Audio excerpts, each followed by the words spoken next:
Émile, c'est Caprice. Dans cette version du voyage dans la Lune, les sexes se confondent, les rôles d'hommes sont joués par des femmes.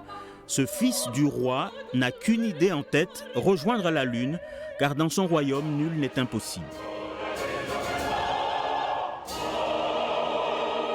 On va rencontrer une civilisation qui est complètement différente de la nôtre, et réciproquement, donc on va tous grandir ensemble vers une espèce d'idéal. Qu'est-ce qui est bon? Est-ce que l'amour est vraiment une maladie?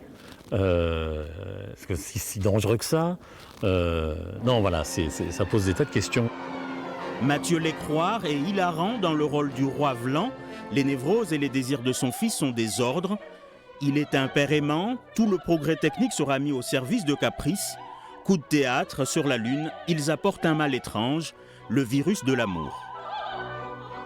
C'est le rôle de l'art de dire qu'il y a des alternatives, oui, que l'imaginaire puisse permettre de penser qu'il y a un autre possible.